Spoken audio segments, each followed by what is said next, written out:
The Birth Circle podcast features experts in all the nuanced areas of pregnancy, birth, and postpartum with the aim of helping women make the choices that will keep them safe, healthy, and empowered. We respect all birth choices and believe in supporting informed consent and evidence-based practices. Nothing said on this podcast should be taken as medical advice. You should always seek the advice of a competent professional for your care. Welcome to the Birth Circle podcast.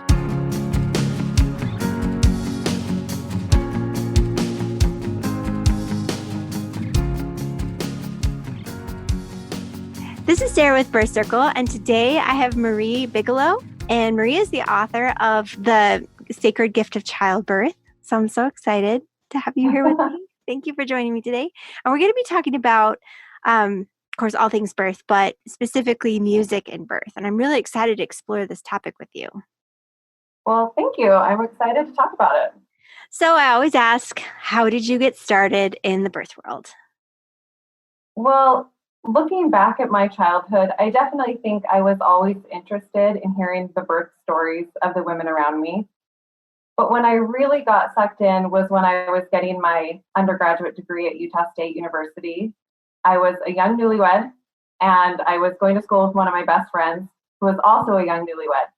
But she got pregnant, a couple years before my husband and I conceived. And so I kind of watched her experience this first pregnancy. And she was always reading, and we worked together, and she would come in and talk about like Ina May and Dr. Sears and all of these things. And she called me the morning after she had her baby and was like, I had my baby and I did it all natural. And I was just amazed. I didn't know anybody who had ever had a baby without an epidural. And during that same semester in school, I was studying music therapy, and we were in a specialties course where we learned about all of the populations that music therapists work with.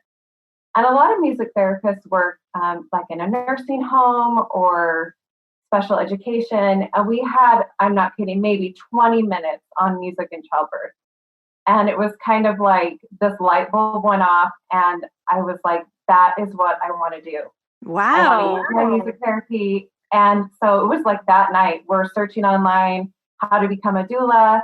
And so I was actually training, doing all of my doula certification the same year I finished my degree, so that when I graduated, I was ready to specialize in music therapy for childbirth. Okay, so what was your degree then specifically? Music therapy. Music therapy. Okay, and then now you're applying music therapy to birth. Yes. Wow. Okay, so tell me about birth and childbirth. When does it start? I mean, music and childbirth. I mean, for those of us, I'm not super musical. I love music. I love listening to the radio, but I'm not super musical. So how, kind of take us through like what music looks like in the prenatal experience for both musicians and those of us that are not super musical. Okay. I mean, it's pretty much the same. All you have to do is love listening to music to have it be effective. And it's really just learning what type of music is going to be helpful at the right time. Now, this is a skill that everybody already has in their life. Everybody who's listening to music. We have our playlist that we listen to when we go on a road trip, because it makes it fun to drive, and the time goes by fast when you have that music that you love. We have the music that we go to when we're sad and depressed, like when our heart's broken, we're grieving, and we have that music that matches how we feel, and it helps us feel the way that we feel. And so it's just teaching women what to expect during childbirth and teaching them the tools. So I'll teach them, the normal stuff, relaxation, breathing, position changes, but we add it to appropriate music so that it becomes more meaningful. So it's just like if you go to a wedding and it's wonderful, and then their song plays and it's amazing because it brings that feeling and the emotion into the room. And that's what you want to bring into your birth of like, okay, right now I'm doing relaxation, and I need to find the perfect music that will help me relax.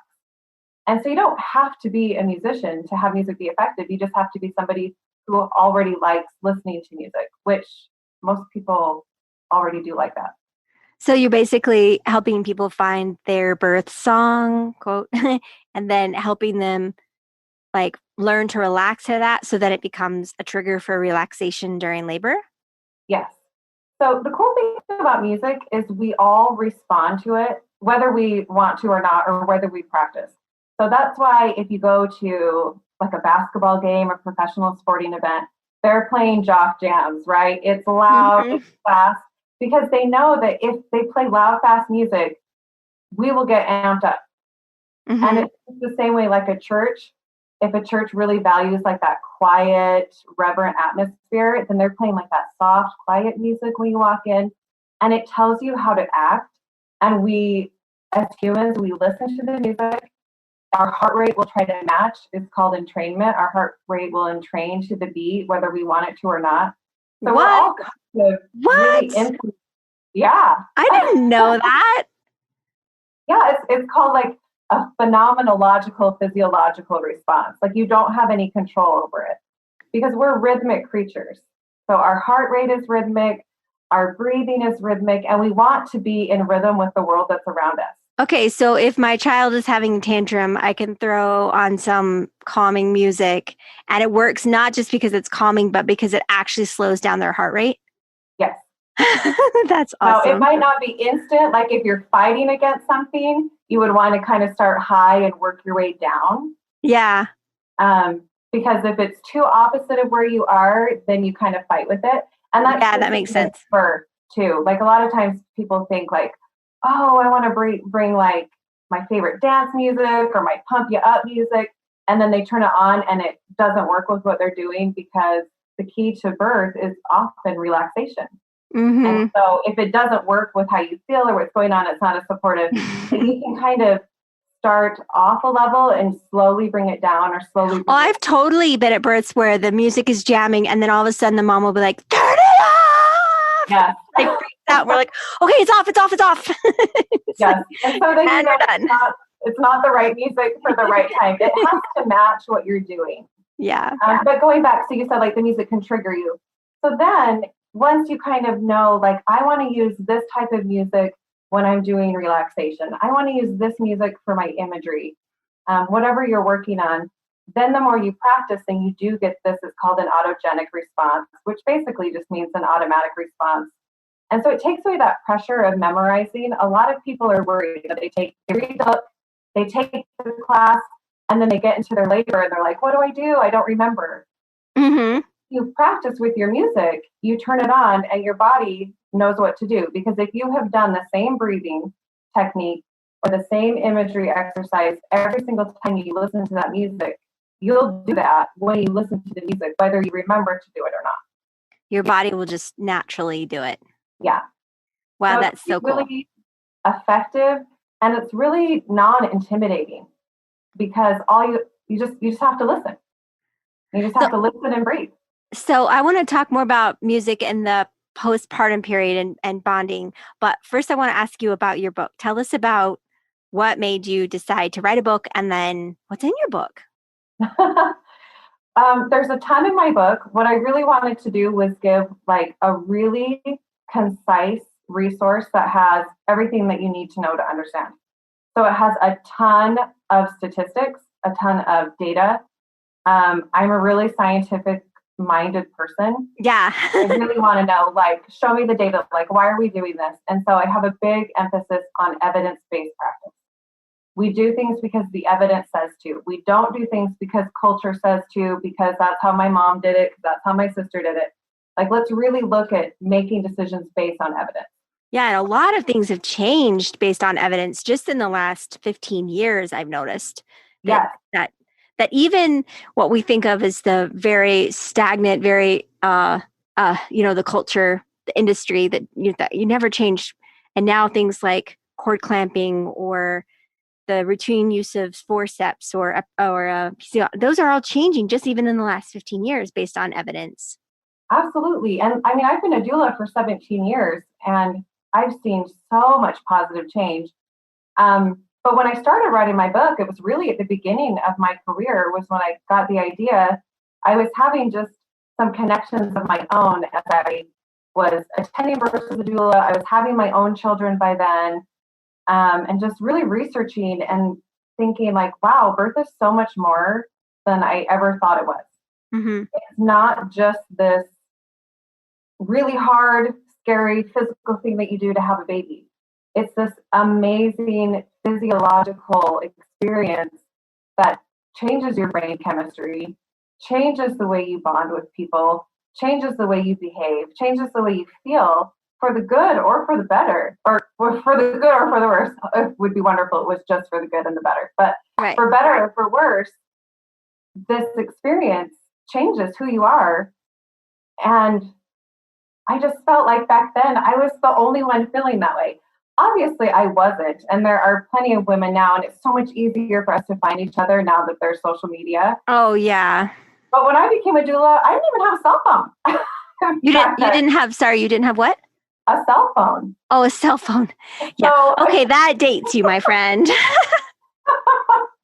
people are like, how are you a doula? I'm like, I don't think I left the house. I think I just waited for people. Yeah, you just had to sit at home and wait for your call. Oh my gosh, that's stress. Oh wow. Okay, you just took me to a place that I never thought. I just was having all of these ideas and experiences that I just really wanted to share. I was like, what would it be like if more women understood this? And would it change the way that they felt? Would it change the way that they birthed? And, I started writing it almost a decade before it ever even came out. We were on like a family road trip. My husband and I were talking about it in the car, and we stopped at like a little grocery store, and I bought like a pad of paper and a pen, and I stayed up all night and just like scribbled out every idea I had. And then I just it was stagnant. I needed to learn a lot more. I needed to attend a lot more births. And then it was a few years down the road, I was like, okay, I'm really ready to say what I want to say and just have a great resource where people can see all of this amazing physiological things that they don't know about, and also have this awesome resource of what does the science say and how do I make a decision? Women feel really overwhelmed because one person's telling them something and another person's telling them something else, and their mom gave birth a different way, and they don't know what to do and they don't know how they feel. And so I just wanted to be like, here is something that you can read that doesn't tell you how to feel, but it tells you what is true and what we know, and it gives you a way to make decisions for yourself. So what are some of the most powerful evidence-based discoveries that you made? Or I know you're not the one like doing all the discovering, but what are some of the ahas that you put together while studying this research? When I was really learning about the hormonal component of birth, that was a really big turning point for me, of really understanding that when you are in labor, your brain chemistry is changing. And it's changing in this really amazing, positive way. And when it's supposed to change. This is part of the biological response. Otherwise, you don't properly bond or heal, right? Yes. And it really, like, your birth sets the stage for how you feel after your birth, and how, it has an impact on breastfeeding and bonding and self-esteem and depression. And really noticing that the research was showing that if you got an induction, if you had an epidural, it hindered that process. And I thought, I don't think women understand that. I don't think that they really know that when they ask for that epidural, that it could mean that they won't be able to breastfeed tomorrow. Yeah. I just think there's that huge disconnect. That was a huge turning point for me when I really understood that. And I just thought, I bet if women knew that, they would maybe not avoid all intervention, but just think about it differently. Yeah. And think about birth differently, and think about birth as not like, this is scary and this is overwhelming and it's going to be hard, but to look at it as like, this is this amazing opportunity for me to enter motherhood with all of these hormones and all of these maternal instincts and this feeling of accomplishment and increased bonding with my baby and my husband, that it could maybe change the way that they went into their birth, how they felt. Yeah. Yeah. And I know, okay, so some people are very scientific and they want to know all the answers. And I'm one of those. If I'm going to go all in, I want to know why I'm going all in, right? But then there's the spiritual component, and your book is called The Sacred Gift of Childbirth. The word sacred is a spiritual word. So how do you weave the scientific evidence-based data and turn it into a sacred experience? How about that for a question? Go for that. Love that question, because I am a firm believer that you can believe in God and science simultaneously. And birth makes me feel that more than anything else, because I can look at birth and think, here is the science, that when I'm pregnant, I am creating all of these hormones that are making receptors in my brain so that when I give birth, these receptors are flooded with oxytocin so that I feel like a mom, and I've never been a mom. Talk dirty, talk science, girlfriend. And that is scientific, but I can also look at it and say, it's purposeful. And there is a divine design behind this that really has a lot of well thought out planning so that birth can lead to a good outcome. Not just a living outcome, not just like, oh, a mom and a baby are alive, but that they're thriving and that their relationship is so crucial, and all of these things are coming together to make it more successful. That to me is God right there, and it's God's love, and it's telling me the exact same thing that science is telling me. And I love that they're telling me the exact same thing. That's really cool. So your book is, so what is one of the other things you said? Hormones. You loved learning about the science behind hormones. What's something else that you loved that you spent a lot of time in the book? Well, maybe not loved, but I really wanted to discuss caesarean birth, because the American caesarean rate is so much higher than it should be. So the World Health Organization estimates that between 5 and 10% of women cannot safely give birth vaginally. And so for that 5 to 10%, we really want to celebrate caesarean birth. Hallelujah.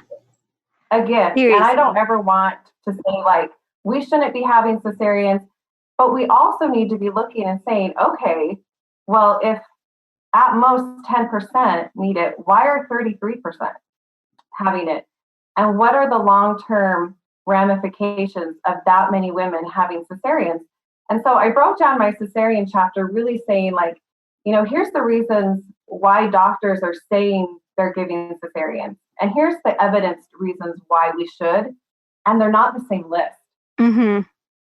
So really just showing women, what does it mean to have a cesarean? How does it change the physiology? How does it impede with breastfeeding? How does it increase postpartum depression? And long term, how does it affect the woman who wants 6 kids and her first one is born cesarean? What if she lives in an area that doesn't support vaginal birth after cesarean? What are the economic ramifications for a family having an expensive surgery? So there's a lot of things to look at when you really, as a whole, our culture is very nonchalant about a major abdominal surgery when it actually carries quite a bit of risk, unless you have a real reason to get one. Mm-hmm. So I really want my readers and, my doula clients, people who take my class, to really be able to look and say, I'm being offered this intervention. Am I being offered this because I need it? Or am I being offered it because they're just allowed to offer it? And do I want to say yes? Do I want to open up risks? The thing about birth now is I think we should be having the best birth the world has ever seen. We know everything. We don't know everything. Well, we have no excuse. Yeah, we have no excuse, especially in the United States. We have no excuse to not have awesome births. Yeah. We have all the technology we need when things go wrong. We have all the information we need to have a great low-risk birth without intervention. We've got childbirth educators, doulas, nurses. Like, we have all these people who are like, let's have these great births, and then we're still not having them. And there's no reason for it.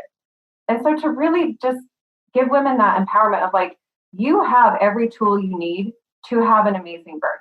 Yeah. But you have to know what those tools are. You have to understand the benefits and risks. And you kind of have to be able to decipher if you medically need it or not, because you can go to a hospital and get an intervention whether you need it or not, because you can get it based on want, which is fine. But why are we letting people pick something that they want if they don't actually know what they're picking? So back to the data then. how do I phrase this question? It sounds almost okay. So I'm just going to say what I think I hear you saying and tell me if I'm correct.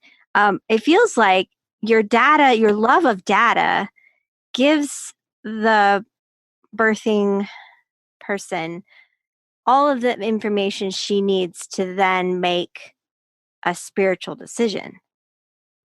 Right? So an informed decision for sure. An informed decision, but it's also like, how can you make us, I mean, is it true to say you can't make a spiritual decision without knowing some of the facts? Or, I mean, where do we cross the line between staying in paralysis analysis, that's it, analysis paralysis, or going straight to the heart and going, what does this baby need? What do I feel is right? Where does science belong in that spectrum? I don't know. I mean, I think it's different. Don't you love that answer? I don't know. Is it different for everyone then? For everybody. You know, I do think that women deep down can know what is best for them. Mm-hmm. And I can look and say the data says the best thing for a low-risk birth is to go into labor on your own and to not have intervention. That's what the data says. But I don't know who you are, you know? So I don't know if you have trauma. I don't know if you have mental illness. I don't know if your marriage is falling apart and you have nothing left to give this day. And so that's where that kind of personal revelation, spiritual confirmation, whatever you want to call it, really comes in. We're like, you can teach somebody something, but only they know. And some women will say, like, I can't do it today. Like, maybe they lost a parent a couple weeks ago, or maybe they are in the middle of a messy divorce. And if you don't have that emotional strength, the physical need of birth is very draining. Yeah. Maybe they know that for them, it's better to have the epidural and to maybe say, well, I'm not going to have this hormonal high, but it's worth it because I don't have what it takes to do this. And so really giving women that freedom of saying, like, here's the data, here's the information, but really only you know who you are and where you are and what you can truly give this birth. Yeah. Yeah. So in all the preparation, it all comes down to that day, that moment, what feels right. Mm-hmm. And some women really care. Like some women that I work with, they want that birth high. They want to have that natural birth and they want to feel all that oxytocin and all those endorphins. And they want that sense of like, I did it. And there are other women who are like, yeah, I don't care. Like that is not enticing to me. Like they don't want it. It doesn't sound good enough to have to do what you need to do to get it. Totally. And, just respect that like not everybody is going to be as blown away by birth as I am, even though I really want them to be. Yeah. My book because it's so amazing. But you're not biased or anything. Yeah. Okay, so back to the music. So we talked about learning, like practicing for birth, learning relaxation techniques and marrying them with music so that music then triggers your body. So how does a woman go about picking the best music for her labor? Well, the first thing is she has to like the music. You want to be putting your attention on the music. So we know with contractions, the woman who's sitting there going, oh no, here it comes. It's going to be worse than the last one. Oh, it is. And they're only thinking about the contraction. Then their perception of how difficult that contraction is high. Now, when you have a woman who's thinking about something else, whether it's the music or maybe somebody's massaging her, and then we're putting less attention on the contraction, and then the perception of the contraction is different. Mm-hmm. So the more she loves her music, the more attention she can put on the music instead of on her contractions. So that's a really, really big piece of it. You have to want to listen to it. If you don't want to listen to it, then you won't be listening to it and it won't be a good distraction. So you want it to be a really positive distraction. So I didn't practice to music, but I did put together a playlist, and this was my first child, so 16 years ago. And I know, I remember I went and started labor and started getting pretty intense, and I found this song on my playlist, and I just hit repeat. And I probably listened to this song for like, I don't know, an hour straight. It was just one song, and it's on repeat. Every time, like a wave would come over me, and the music would just kind of, anyway, my mom said, what are you doing? How are you doing? And I was like, 3 minutes apart, 1 minute long. And my mom's like, turns off the music, takes me to the hospital. Anyway, I came back after the birth and I was like, what is that song? I've got to listen to that song again. I want to know what that song was. That's what I'm like, what was it? Tell me. I know. I could never find the song again. Not right after the baby was born, our computer crashed. And anyway, I've just been hoping to hear that song again, but I don't know if I would even recognize it like in real life, because I just remember almost being trance-like. That song was so like, I just felt like it was like matching my waves, matching the way my body was moving. And I never had that experience again with the other babies, but this is what you're describing is when the music can help you, ride those waves, right? And Yes, absolutely. And that is really, the ideal, what you would want it to be. And, not everybody has that. Like I didn't have that with all my births. I definitely had it with my last birth, with my fourth child. I had one song and it was just repeat, repeat, repeat. Yep. It was perfect. So I had one client that put on hymns, a certain hymn in particular, over and over again. And as the filmmaker, an hour and a half of that song was a little much for me, but it helped her. Yeah. She's like, again. And religious music can be really helpful for women who are religious or spiritual. If they have, hymns or church music that's very supportive or inspiring, you can get through hard things. That can be really powerful, especially if they're using it kind of outside to find strength. And then they already have that autogenic response. That's true. It brings me a story.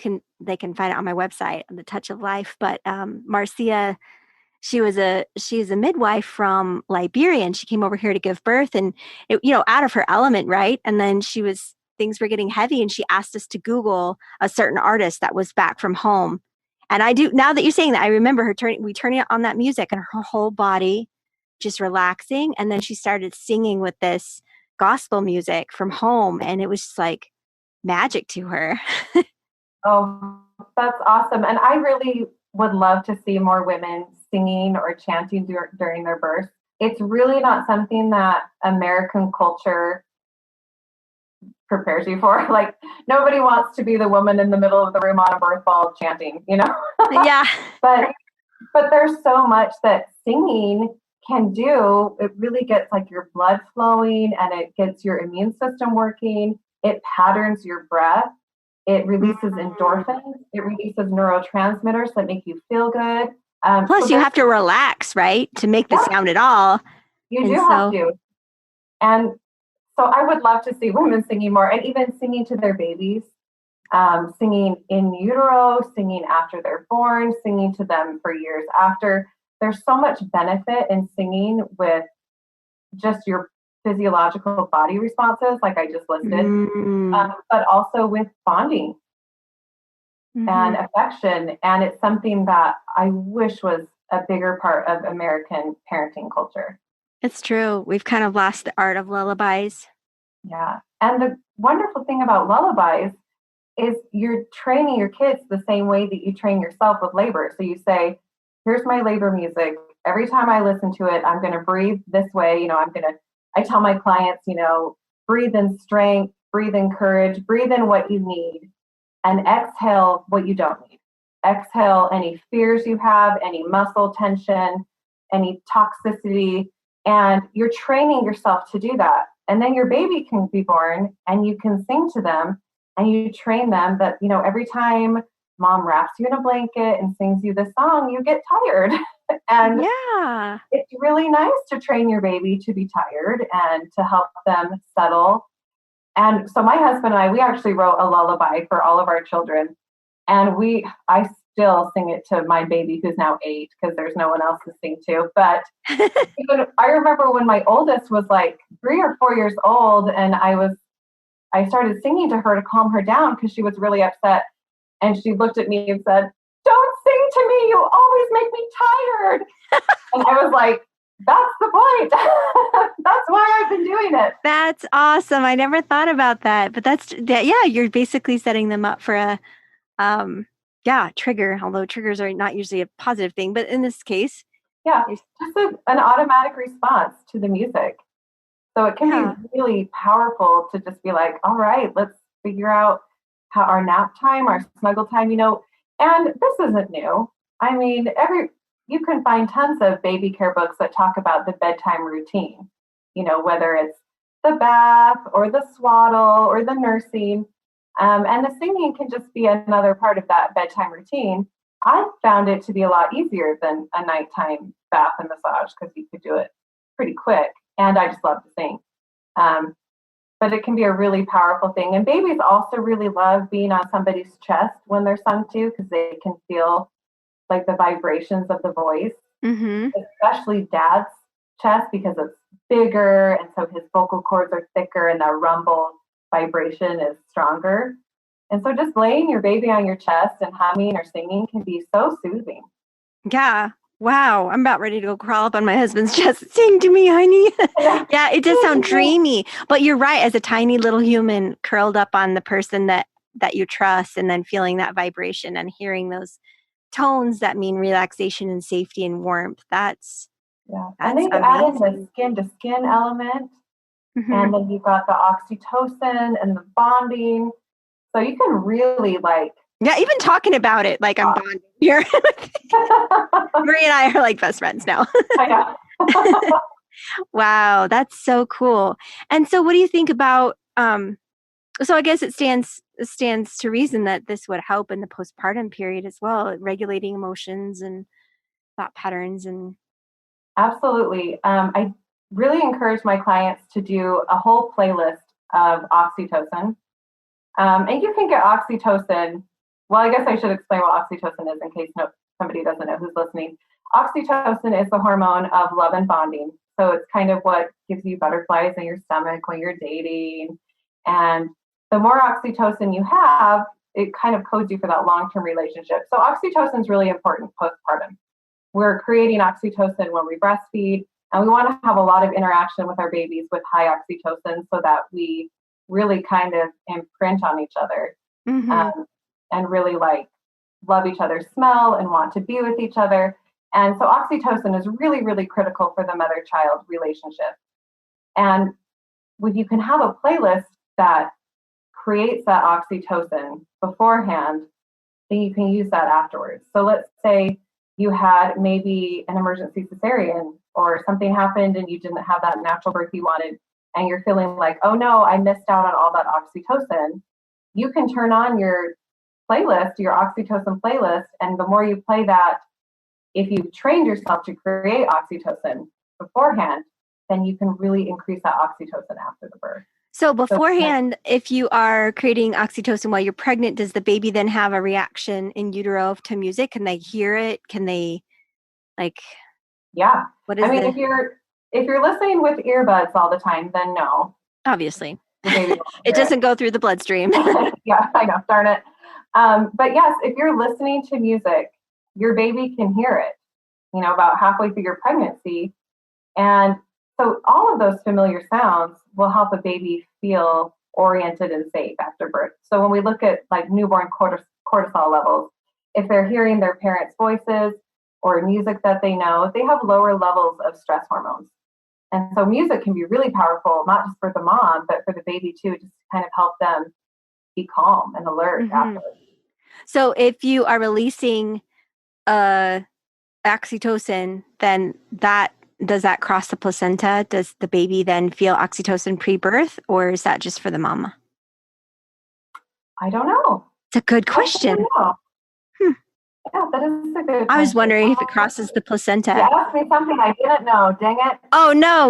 Well, but I was just wondering because they've said that babies will recognize music from before they were born if they heard it, like a certain lullaby or whatever. And so I'm wondering if they just recognize the music or if they're actually having an oxytocin response, if they're actually having a chemical experience. I know, that's such an awesome question. I mean, we know that babies pick up on their mother's stress levels or lack thereof. Yeah. But I don't know if I can't say for sure if the oxytocin is crossing the placenta. But we do know that when something positive happens to mom, it affects baby in a positive way. Yeah, exactly. So there's got to be some sort of chemical something going on. I was just wondering, oxytocin is the chemical. So, all right, cool. So we talked about your book and music, and I kind of want to ask you about some of the big decisions that moms make and the crossroads they make, and how you feel these decisions should be approached. What's your advice to your clients? Well, a really, really hard decision that a lot of women are faced with is induction. The research says we don't have to induce until mom's at 42 weeks. That's what the data says. But culture says if you reach your due date, you should look at inducing. And then culture also says if you want a cool birthday or grandma can only be here this week, there's a lot of reasons we induce that aren't medically necessary. Mm-hmm. So I was really try to help my clients navigate that decision. It's a decision that so many women make because it's just offered. And a lot of times women think, that sounded derogatory, not just women, but when people are offered something, they think, do I need it? And the same goes for somebody who's preparing to give birth. So if a doctor says, we could induce you, there's part of that brain that thinks, is my doctor offering this because I need it? Or is this an option? And it's really hard for them to know the difference. So I really want my clients to understand, when is it really medically necessary to have an induction? And if you're choosing a non-necessary induction, what risks are you bringing into your birth? Mm-hmm. And that's different for everyone. Because if this is your fourth kid and you've had 3 vaginal births, no problem, and your cervix is already dilated to a 3, it's probably going to go pretty smoothly. Yeah. If you're a first-time mom who's never given birth, whose cervix is unfavorable, then we know you're 3 times more likely to have a cesarean. A year of doing this podcast, and nobody has ever talked about the Bishop score. So all you pregnant women, if somebody says induction, Google Bishop score. It's fascinating, but it's actually a calculation of how likely your induction is to go smoothly. And I know I have a close friend whose doctor said, this is really important. We have to induce. And she said, okay. So she Googled, she asked me and I said Bishop score. So she Googled the formula and then she was able to ask the doctor, okay, so how far am I effaced? What's the baby station? And she asked him all of the components used for this calculation without telling him what she was doing. Cause it's just questions. And then she came up with this number and she's like, Sarah, this is an unfavorable number. I should not have an induction, right? And so I'm saying you love the data. That's data you can give yourself. And I was like, yeah, that's actually right on the border. I mean, you've had 4 kids, so knowing you're probably going to be okay, but that is a pretty unfavorable number. And she's like, okay, well, I feel confident telling the doctor no then. And I was like, your thing, but it just gave her the number, the data, because the doctor's pressuring her so hard. And then when she could see the cold, hard numbers in the Bishop score calculation, she was like, this doesn't seem like a good idea. And that's the amazing thing of data. Yeah. Is data empowers women and families to make good choices for themselves. Because if we don't know what the choices mean, if we don't know what the ramifications of our choices are, we're not empowered. Mm-hmm. We're allowing ourselves to be acted upon. And some people don't mind that. But if you're a personality who's like, why am I doing this? Or what's the right thing? And I don't know. You have to have the data. You have to understand what it means. And I think a lot of women just really don't understand that an induction means most likely a longer labor.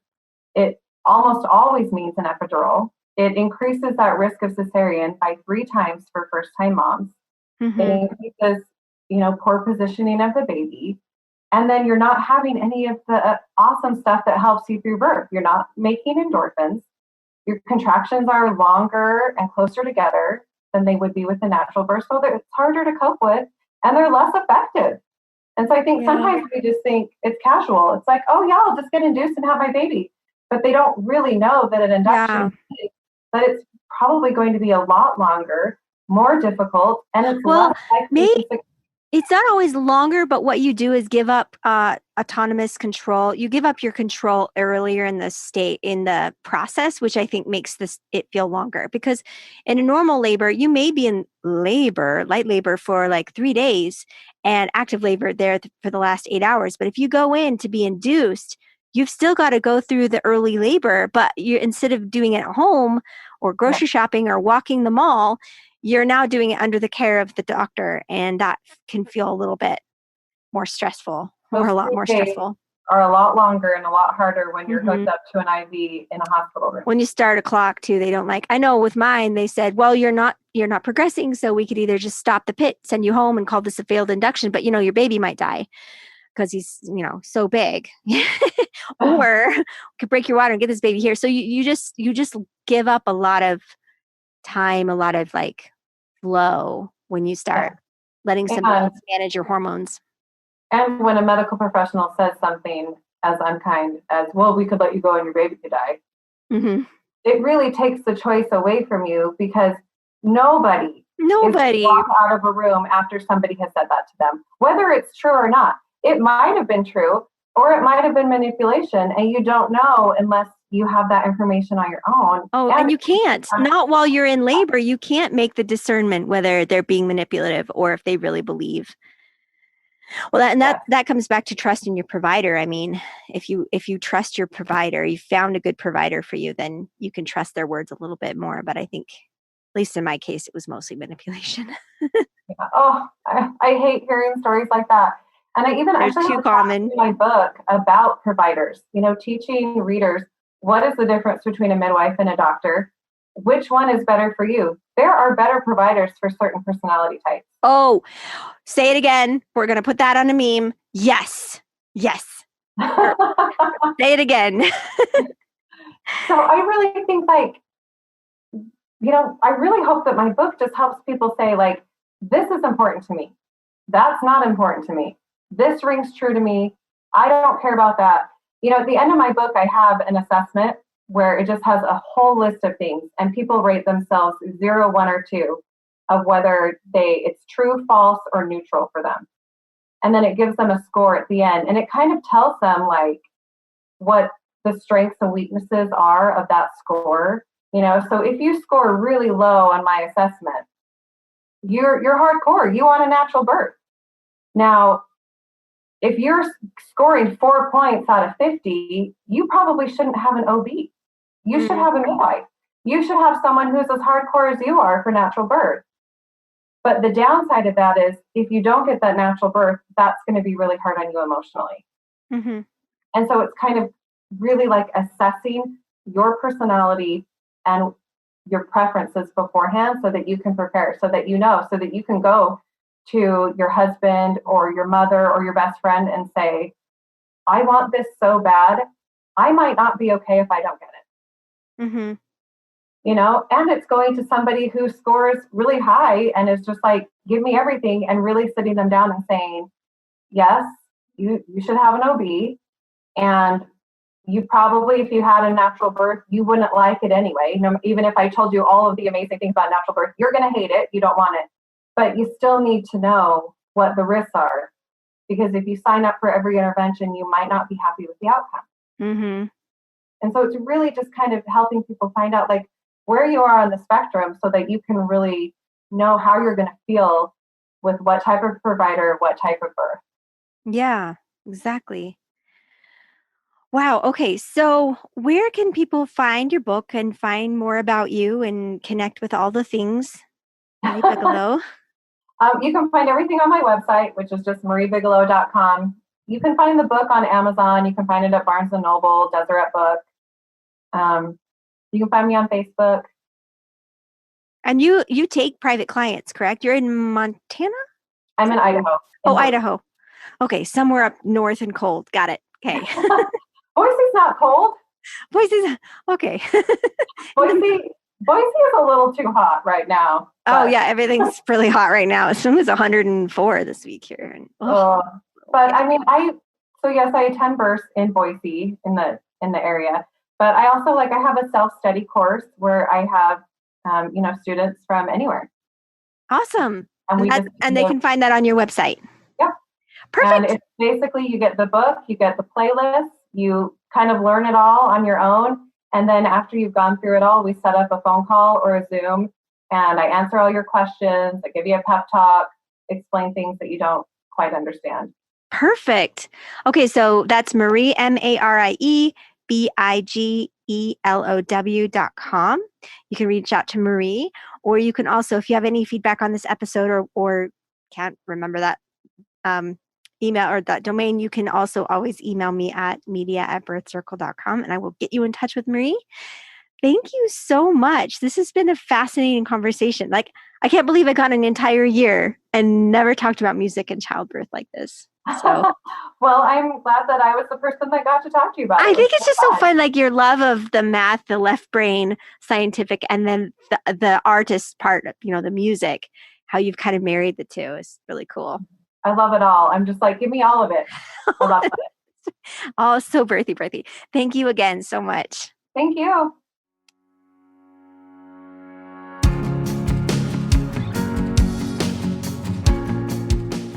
Please visit us at birthcircle.com, join our Facebook groups, or find us on Instagram and Pinterest. We hope you'll use our resources to support your birthing experience.